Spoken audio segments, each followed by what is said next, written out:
মৰমৰ ছাত্ৰ-ছাত্ৰীসকল, সকলোকে নতুন এই ভিডিঅ'টোলৈ স্বাগতম। আমি অনুশীলনী 1.1 ৰ প্ৰথম পাৰ্টটোত আমি কি কৰিছিলোঁ, কুৱেশ্যন নম্বৰ 1 আৰু 2 এইখিনি পঢ়াইছিলোঁ, হয়নে? লগতে আমি ইয়াৰ ব্যাখ্যাখিনিও পঢ়াইছিলোঁ, ঠিক আছে। এতিয়া আমি কি পঢ়িম, কুৱেশ্যন নম্বৰ 3। মৌলিক উৎপাদকীকৰণ পদ্ধতিৰ তলৰ অখণ্ড সংখ্যাবোৰৰ লসাগু আৰু গসাগু উলিওৱা। তাৰমানে এতিয়া আমি কি কৰিব লাগিব, এই তিনিটাকে আমাৰ সংখ্যা থাকিব, সিহঁতৰ কাৰণে আমাৰ লসাগু আৰু গসাগু উলিয়াব লাগে। লসাগু আৰু গসাগু তিনিটা সংখ্যাৰ কাৰণে কিদৰে উলিয়াব লাগে তোমালোকে চোৱা। কুৱেশ্যন নম্বৰ 3 1 এইটো আমাৰ কিদৰে কৰিব লাগে চোৱা। কি আছে আমাৰ 12, 15 আৰু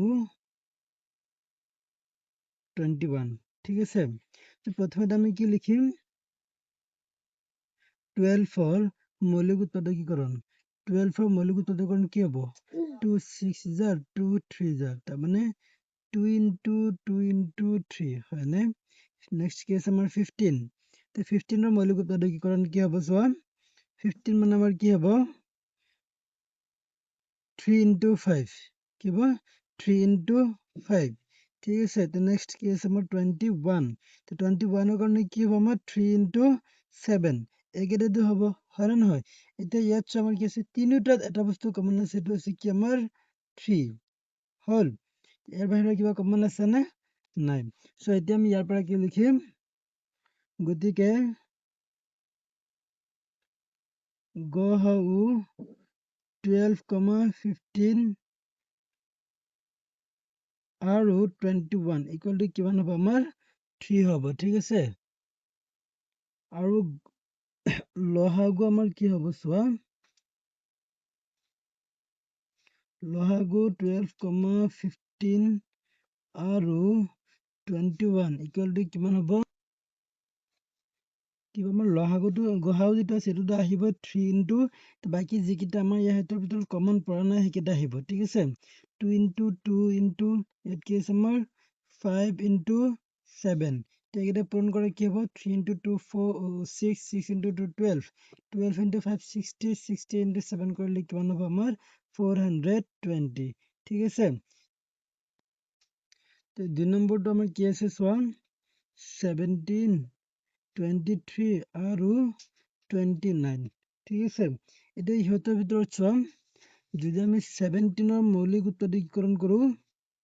কি হ'ব আমাৰ 1 into 17 হ'ব, 23ৰ কাৰণে কিমান হ'ব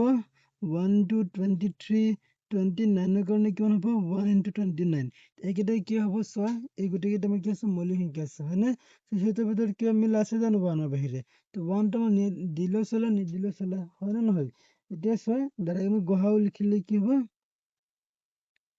গসাগু ইকুৱেল টু কিমান হ'ব আমাৰ 1, ঠিক আছে। এতিয়া আমাৰ লসাগু কিমান হ'ব, লসাগু কিমান হ'ব আমাৰ, এই গোটেইকেইটা পূৰণফল হ'ব 17 into 23 into 29, ঠিক আছে। গোটেইকেইটা পূৰণ কৰিলে কিমান হৈছে আমাৰ, কি হ'ব আমাৰ 11,339, তাৰমানে 11,339, ঠিক আছে। এইটোৱে। নেক্সট আমাৰ 3 নম্বৰ কি আছে চোৱা,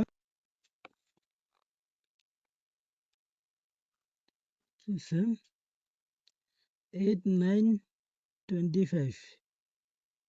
8, 9 আৰু 25, ঠিক আছে। এতিয়া চোৱা ইয়াত আমাৰ কি হয়, এইটোৰ মৌলিক উৎপাদকীকৰণ কি হ'ব, 2 into 2 into 2, 9ৰ কাৰণে কিমান হ'ব আমাৰ 3 into 3 into 3, 25ৰ কাৰণে কিমান হ'ব আমাৰ 5 into 5 into 5, 5 into 5, ঠিক আছে, একেটাই হ'ব। এতিয়া চোৱা সিহঁতৰ ভিতৰত কিবা একো মিল আছে নে, একো মিল নাই। গতিকে ইয়াৰ পৰা আমি ডাইৰেক্ট কি ক'ব পাৰিম যে সিহঁতৰ লসাগু গসাগু কিমান হ'ব, প্ৰথমে লিখো গসাগু ইকুৱেল টু কিমান হ'ব, একো কমন নাই মানে কি আছে আমাৰ 1 হ'ব, ঠিক আছে। আৰু লসাগু ইকুৱেল টু কিমান হ'ব, এই গোটেইকেইটা পূৰণ হ'ব, তাৰমানে 8 into 9 into 25 এইটো পূৰণ কৰি দিলে হ'ল, কিয়নো সিহঁতৰ মাজত একো মিল নাই। ঠিক আছে, চ' আমি এতিয়া এই সংখ্যাকেইটা পূৰণ কৰি দিলে হৈ যাব। পূৰণ কৰিলে কিমান হ'ব? 8 9 72 হয়নে? 72 into 25 কৰিলে কিমান হয়? 5 2 10 শূন্য 5 7 35 136। ঠিক আছে, 2 2 4 2 7 14 0 0 9 3 7 1 8 8 1 1800 তখন 1800। ঠিক আছে, আগৰ তোমালোকে বুজি পালা এইখিনি 3 নম্বৰটো। 4 নম্বৰটো কি কৈছে চোৱা, দিয়া আছে গসাগু 306657 = 9। তাৰমানে এই দুটা সংখ্যাৰ কাৰণে গসাগু দিয়া আছে 9, লসাগু কিমান হ'ব সেইটো আমি উলিয়াব লাগে। ঠিক আছে, এতিয়া চোৱা এইটো মই কি কৰিব লাগিব, কিদৰে কৰিব লাগিব।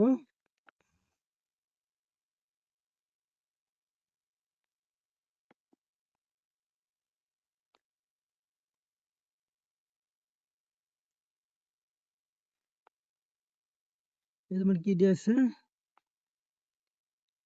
given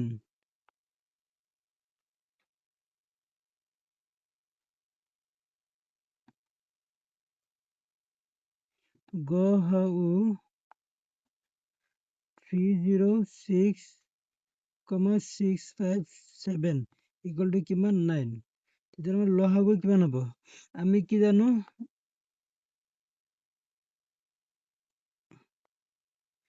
লসাগু 306657 এটা কিমান হ'ব সেইটো আমি নাজানো, সেইটো আমি উলিয়াব লাগে। ধৰি লওঁ লসাগু = কিমান হ'ব আমাৰ x। ঠিক আছে, আমি কি জানো যে লসাগু 306657 into গসাগু 306657 = কিমান হয়, 306 into 657। ঠিক আছে, এতিয়া লসাগু আমাৰ কিমান হ'ব চোৱা, লসাগু x বুলি ধৰিছো আমি হয়নে, তো গসাগু কিমান হ'ব, গসাগু আছে আমাৰ 9 = কিমান হ'ব, 306 into 657। ঠিক আছে, চ' এতিয়া আমাৰ x = কিমান হ'ব, এইফালে 9টো পূৰণ হৈছে, এইফালে গ'লে কি হ'ব, 306 into 657/9 হ'ব হয়নে। চ' এতিয়া x ৰ মান আমাৰ কিমান হ'ব, 9 306ত কিবা কাটিব, 30ত কাটিব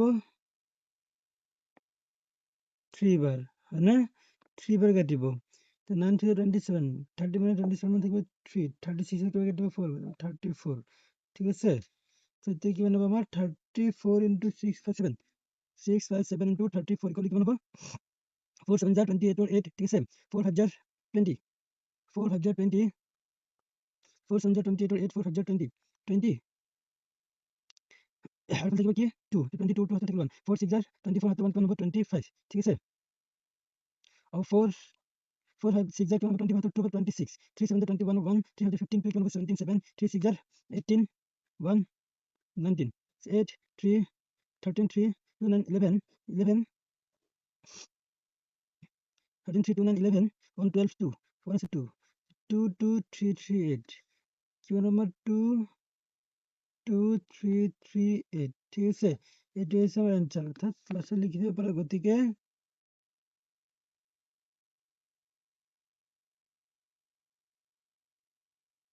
লসাগু 306,657 = কিমান হ'ব, x = হ'ব 22338। ঠিক আছে, আশা কৰো তোমালোকে এইখিনি বুজি পালা। এতিয়া আমাৰ কি হ'ব কুৱেশ্যন নম্বৰ 5। ঠিক আছে, কুৱেশ্যন নম্বৰ 5ত কি আছে, পৰীক্ষা কৰা কোনোবা স্বাভাৱিক সংখ্যা n ৰ ক্ষেত্ৰত 6n সংখ্যাটো শূন্য অংকৰে শেষ হ'ব পাৰে নে নাই। এতিয়া চোৱা, এই 6n যিটো ই ঘাত n আছে, n ৰ কোনোবা মানৰ কাৰণে 6n এই সংখ্যাটো কোনো শূন্য অংকৰে শেষ হ'ব নে নাই, এইটো আমি কিদৰে গম পাম, সেইটো কাৰণে আমাৰ এটা বস্তু লাগিব। এতিয়া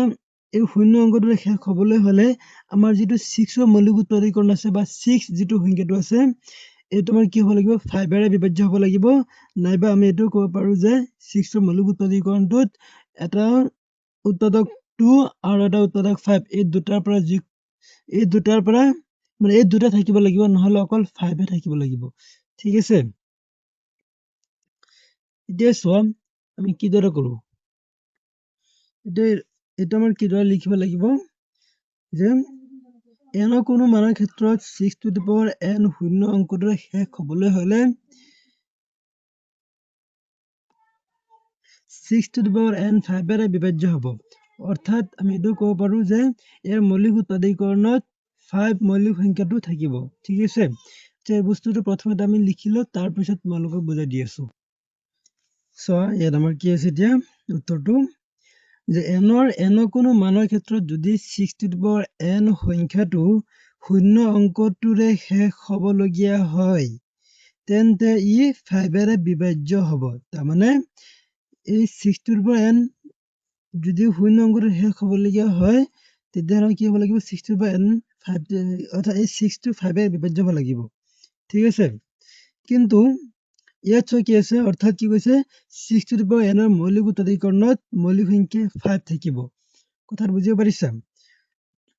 কিন্তু এটো সম্ভৱ নহয় কিয় সম্ভৱ নহয় কাৰণ 6 to the power n আমি কি জানো 6 মানে কি হয় 2 into 3 তো 6 to the power n মানে কি হ'ব 2 into 3 whole to the power n অৰ্থাৎ 6 ৰ মৌলিক উত্তৰীকৰণত চোৱাচোন কি আছে অকল 2 আৰু 3 আছে 5 আছে নে অকল মৌলিক সংখ্যা 2 আৰু 3 হে আছে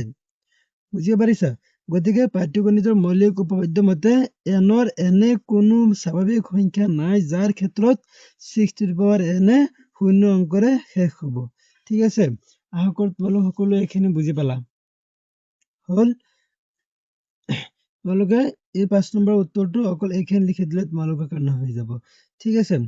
সো এতিয়া আমি কোৱেশ্চন নম্বৰ 6 টো চাওঁ এতিয়া চোৱা আমাৰ কোৱেশ্চন নম্বৰ 6 টো কি কৈছে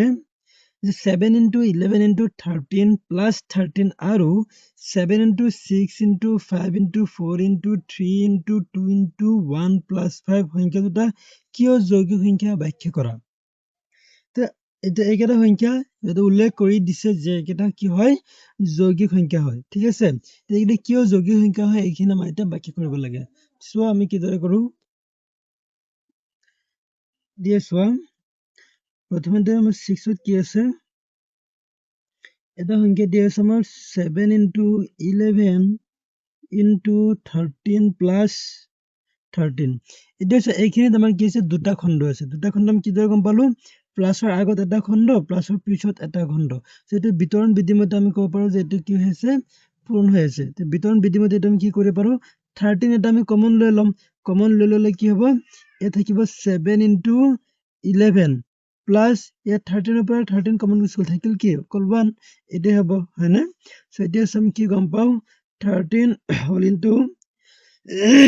7 into 11 মানে কিমান হ'ব 77 প্লাস 1 ঠিক আছে so 13 into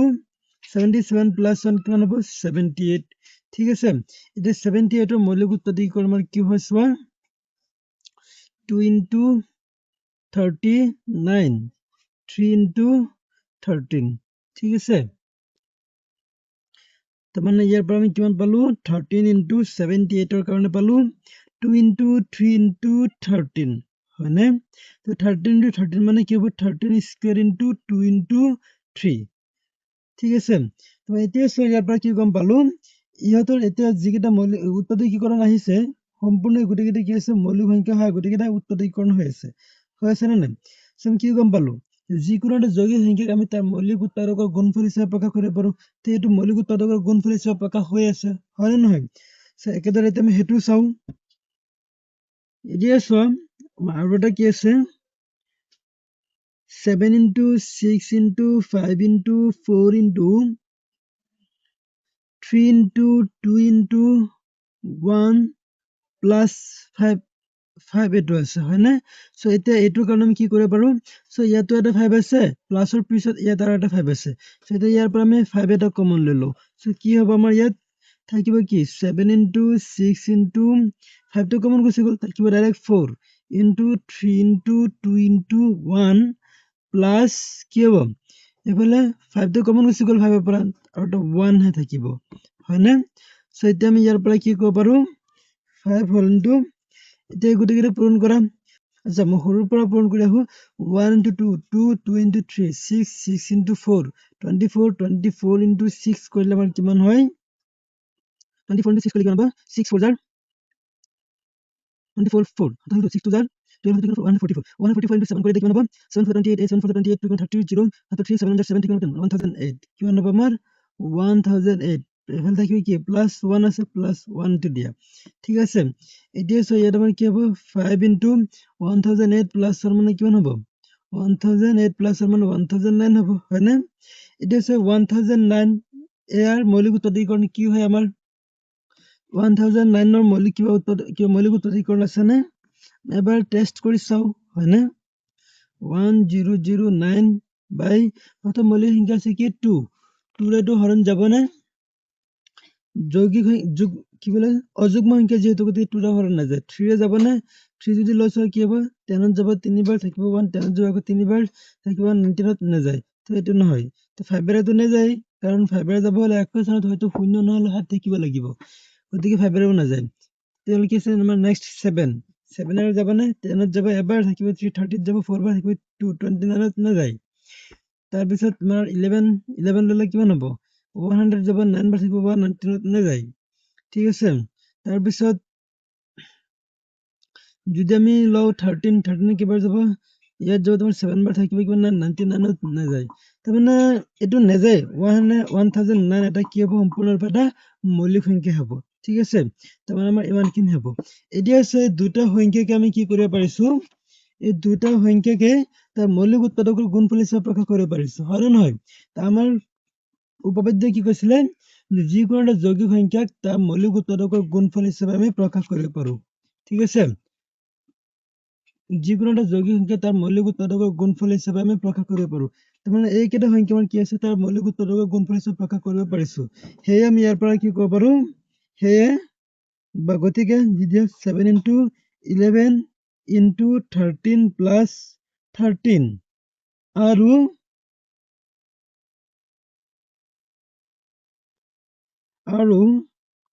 7 into 6 into 5 into 4 into 3 into 2 into 1 plus 5 সংখ্যা দুটা plus সংখ্যা দুটা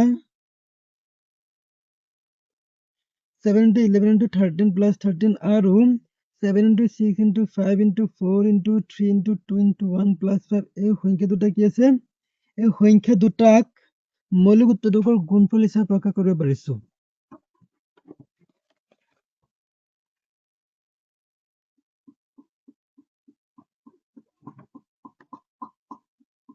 এই দুটাক মৌলিক উৎপাদকৰ গুণফল হিচাপে আমি প্ৰকাশ কৰিব পাৰিছো মৌলিক উৎপাদকৰ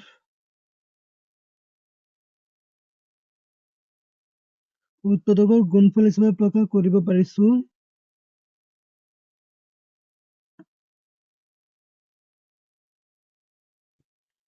গুণফল হিচাপে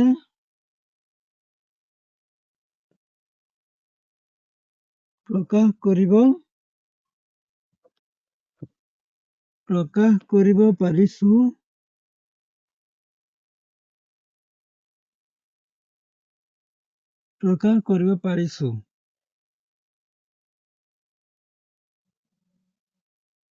সেয়ে এই সংখ্যা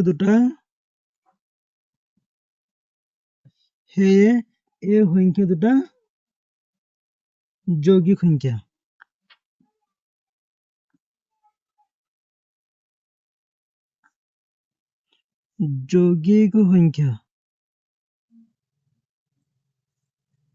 ঠিক আছে আশা কৰো তোমালোকে এইখিনি বুজি পালা এই কথাখিনি আকৌ তোমালোকক বুজাই কৈ আছো চোৱা যেহেতু আমাৰ এই সংখ্যা দুটাক মৌলিক উৎপাদকৰ গুণফল হিচাপে প্ৰকাশ কৰিছো হয় নে নহয় ইয়াত আমি গতিকে নহয় যেহেতু চিহ্ন দিব লাগিব যেহেতু 7 into 11 into 13 plus 13 আৰু এই সংখ্যা দুটাক মৌলিক উৎপাদকৰ গুণফল হিচাপে প্ৰকাশ কৰিব পাৰিছো সেয়ে এই সংখ্যা দুটা কি হ'ব যৌগিক সংখ্যা ঠিক আছে আশা কৰো তোমালোকে বুজি পালা সো এতিয়া মৰমৰ ছাত্ৰ ছাত্ৰীসকল আমাৰ পিছৰ কুৱেশ্যনটো যেটো আছে হেতুলৈ আমি যাম ঠিক আছে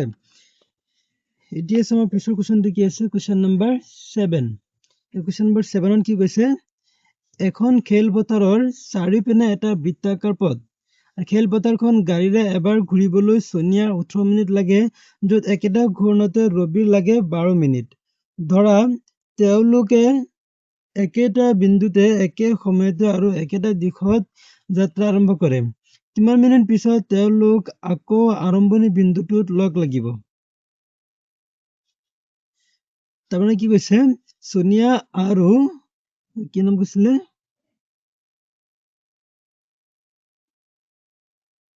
ৰবি সোনিয়া আৰু ৰবি সিহঁত দুটা এটা খেলপথাৰ একেটা সম্পূৰ্ণ গ্ৰহণ কৰিবৰ কাৰণে এজনৰ সোনিয়াৰ লাগে 18 মিনিট আৰু ৰবিৰ লাগে 12 মিনিট দুইজনে আৰম্ভ কৰাৰ পিছত সিহঁতে আকৌ দুইজনে কিমান মিনিট পিছত গৈ সিহঁতে একেলগ হ'ব আৰম্ভণি বিন্দুটোত একেলগ হ'ব সেইটোৰ কাৰণে আমি কি কৰিব লাগিব লহাগু উলিয়াই দিব লাগিব কাৰ 18 আৰু 12 ৰ লহাগু উলিয়াই দিব লাগিব ঠিক আছে চোৱা কিদৰে কৰিব লাগিব আমাৰ ইয়াত কি দিয়া আছে যে খেলপথাৰখন চাৰিপিনে এটা বৃত্তাকাৰ পথত এপাক ঘূৰিবলৈ সোনিয়াৰ সময় লাগে আৰু ৰবিৰ সময় লাগে 12 মিনিট এতিয়া প্ৰশ্ন ইয়াত সুধিছে কি যে তেওঁলোক একেটা বিন্দুত একে সময়তে আৰু একেটা দিশতে যাত্ৰা আৰম্ভ কৰে কিমান মিনিট পিছত তেওঁলোক আকৌ আৰম্ভণি বিন্দুটোত লগ লাগিব মানে কিমান মিনিট পিছত সিহঁতে আকৌ আৰম্ভণি বিন্দুটোত লগ লাগিব এতিয়া চোৱা যেহেতু কিমান মিনিট পিছত কৈছে তাৰমানে এইটো সময়টো যেটো হ'ব 18 18 আৰু 12 সিহঁততকৈ ডাঙৰ সময়টো হ'ব লাগিব হয় না মানে এইকেইটা সময় পাৰ হৈ যোৱাৰ পিছৰ যেটো সময় আছে তাৰ ভিতৰত কোনবা এটা হ'ব মানে সেইকেইটা মান কি হ'ব 18 আৰু 12 তকৈ বেছি হ'ব হয় না নহয় সো তাৰ কাৰণে আমি কি কৰিব লাগিব লহাগু উলিয়াব লাগিব প্ৰথমতে আমি উলিয়াই দিম লহাগু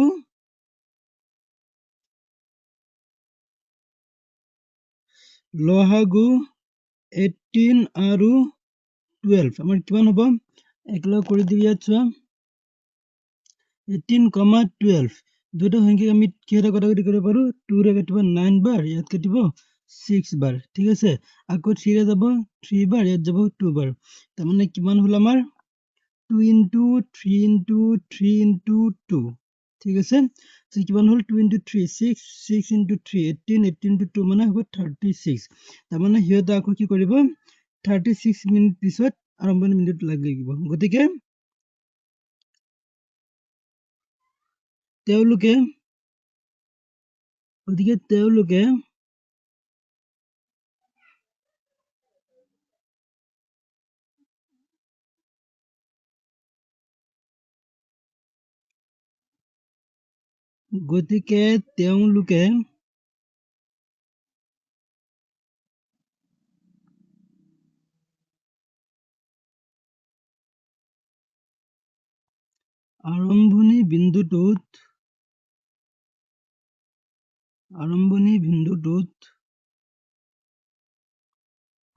আৰম্ভণি বিন্দুটোত লগ লাগিব আকৌ